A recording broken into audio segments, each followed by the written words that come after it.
Secondly, it is lawful to take the life of known and convicted murderers by public justice. Yea, it is indispensably necessary by the law of God, and no mercy nor pardon of the magistrate may interpose to spare them. For, quote, "Whoso killeth any person, the murderer shall be put to death by the mouth of witnesses. He shall take no satisfaction for the life of a murderer, but he shall surely be put to death," unquote. He was not to be admitted to the benefit of any refuge, and the reason is, quote, "Blood defiles the land, and the land cannot be cleansed of the blood that is shed therein, but by the blood of him that shed it," unquote. Numbers 35, verses 30, 31, 32, and 33. Hence, if it be so necessary to cleanse the land, then when the magistrate is not only negligent in his duty, but turns a patron and protector of such murderers, and employs them as his emissaries to murder and destroy, it cannot be expected he should cleanse the land, for then he should free it of the burden of himself, and begin with himself. Therefore, then,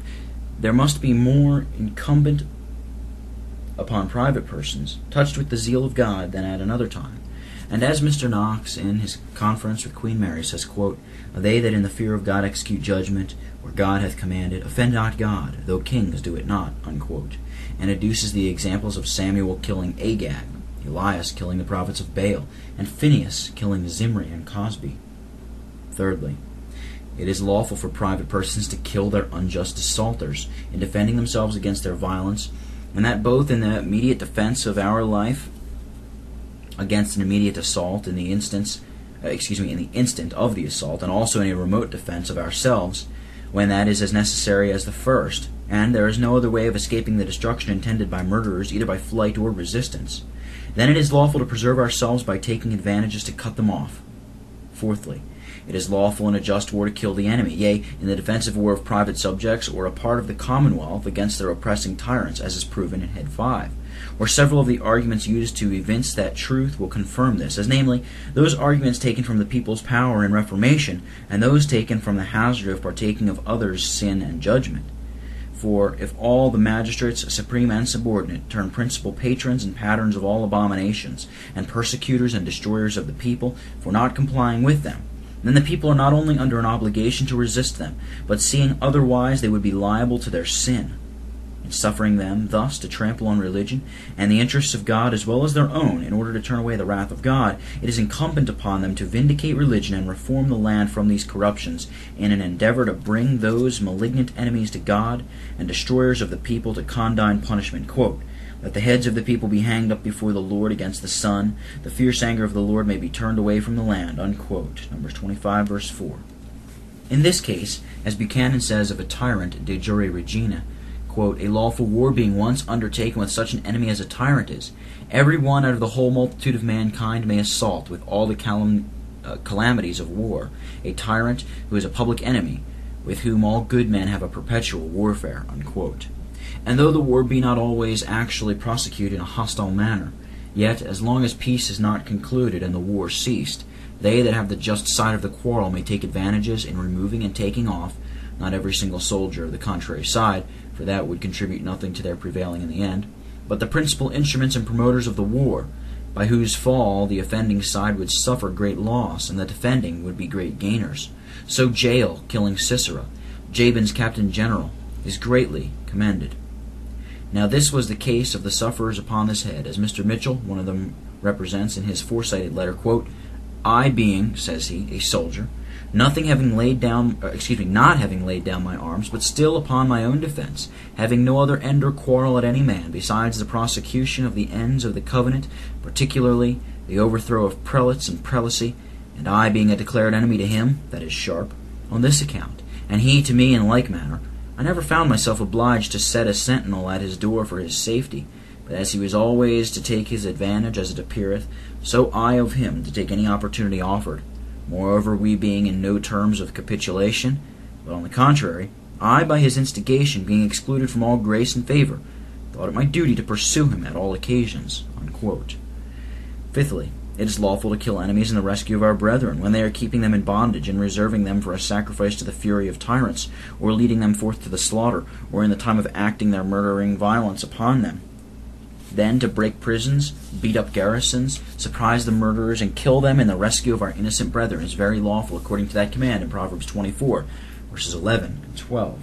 And the practice of Moses, who seeing one of his brethren suffering wrong, he defended him and avenged him that was oppressed, and slew the Egyptian. Acts 7, verse 24. For that is a certain truth, which Grotius faileth in locum, which Grotius saith in locum, quote, the law of nature gives a right to an innocent, and the defender of an innocent person against the guilty offender, unquote. Hence it cannot but be lawful also, in a case of necessity, when both ourselves and our brethren are pursued incessantly by destroying murderers, to avenge ourselves on them and slay them, when there is no other way to be rid of their violence. Sixthly, it is lawful to prevent the murder of ourselves or our brethren, when no other way is left, by killing the murderers before they accomplish their wicked design, if they be habitually prosecuting it, and have many times accomplished it before. This followeth upon the other, and upon this account it had been duty for Gedaliah to have suffered Johanan to slay Ishmael, and so prevent the governor's murder, if it had been certainly known that Ishmael was sent by the king of Ammon to assassinate him. Jeremiah 40, verse 14 and 15. For nothing is there objected against the lawfulness of the thing, but only it was alleged that he spoke falsely. Alstedius asserts this. Cas de Homicide, Reg 6, page 331. It is lawful to prevent him that would assault us, and by preventing to kill him before his invasion, if it be so necessary, to prevent him, that our life cannot be otherwise defended but by preventing. And hence he justifies that saying, quote, it is lawful to kill him that lieth in wait to murder, unquote. This is all the length that the reproached sufferers, whom I am vindicating, go, in asserting this principle, as may be seen in their informatory Vindication, head 3, page 544, where they say, quote, we maintain it as both righteous and rational in defense of our lives, liberties, and religion, after an orderly and Christian manner, to endeavor, by all means lawful and possible, to defend ourselves, rescue our brethren, and prevent their murder, in a martial opposition against wicked persecutors who are seeking to destroy them and us, and imbrue their hands in our blood, according to the true import of the apologetical declaration, unquote, which is very rational, especially considering, seventhly, these murderers, who are thus to be prevented, are such whom the law of God commands to be put to death, and nowhere allows to be spared, being public enemies to God and good men, open blasphemers, avowed idolaters, affronted adulterers, notorious murderers, habitual tyrants, suppressing religion, oppressing the innocent, and professing a trade of destroying the Lord's people. Surely if God hath expressed in his laws, provided that blasphemers, idolaters, murderers, etc., should not be suffered to live, he never intended men daily guilty, yea, making profession of these crimes, should be allowed impunity, either by virtue of their office, or because there is none in office to execute judgment upon them. But in a case of extreme necessity, these laws will not only allow but oblige people daily murdered by them for their own preservation, for vindication of religion, for purging the land of such wickedness, for turning away the wrath of God, to prevent their prosecuting their murdering designs any further, and put a stop to their persecution by putting an end to their wicked lives. Seeing, as Buchanan says, De Jure Regina, it is expressly commanded, quote, to cut off wickedness and wicked men, without any exception of rank or degree, and yet in no place of sacred scripture are tyrants more spared than private persons, unquote, much less their bloody emissaries. Now, seeing all these cases of killing I have collected are justifiable in Scripture, and none of the sufferers upon this head whom I am vindicating have exceeded in principle or practice the amount of these assertions, which is said already, may have some weight to demur a censorious condemnation of them. But as the true nonconformist well observes, in answer to Dialogue 7, page 391, seeing the consideration resulting from the concurrence of all circumstances, whereupon the right diagnosing of such deeds, when actually existent, doth mostly depend, doth more contribute to the clearing and passing a judgment on this case of this nature, when the whole contexture is exposed to certain examination, than to set down general rules directive of such practices, which yet will all justify this in question. Therefore, to clear the case further, all may be resolved into this state of the question, quote, whether or not private persons, incessantly pursued unto death and threatened with ineluctable destruction by tyrants and their emissaries, may, to save themselves from their violence, in case of extreme necessity, put forth their hand to execute judgment upon the chief and principal ringleaders, instruments, and promoters of all these destructive mischiefs and miseries, who are open and avowed enemies to God, apostates, blasphemers, idolaters, tyrants, traitors, notorious incendiaries, atrocious murderers, and known and convicted to be public enemies, prosecuting their murdering designs notorily, and habitually, and therefore guilty of death by all laws of God and man, and in such an extraordinary case put them to death who have by law forfeited their lives to justice, when there is no access to public justice, no prospect of obtaining it in an orderly way, nor any probability of escaping their intended destruction, either by flight or resistance, if they be passed longer unpunished, and so deliver themselves from their murdering tyranny, while they are under no acknowledged subjection to them, nor at peace with them, but maintaining a defensive resistance against them, and in this extraordinary execution of judgment being not chargeable with ignorance of matters of fact so manifest, nor mistakes of circumstance so palpable, nor with malice, rage, or revenge against their persons for private and particular injuries, nor with enthusiastic impulses pretended as their rule, nor with deceit or treachery in the manner, nor with any breach of relation or obligation, nor usurpation upon or prejudice to any lawful right whatsoever in the matter, nor with any selfish or sinistrous ends in the design, but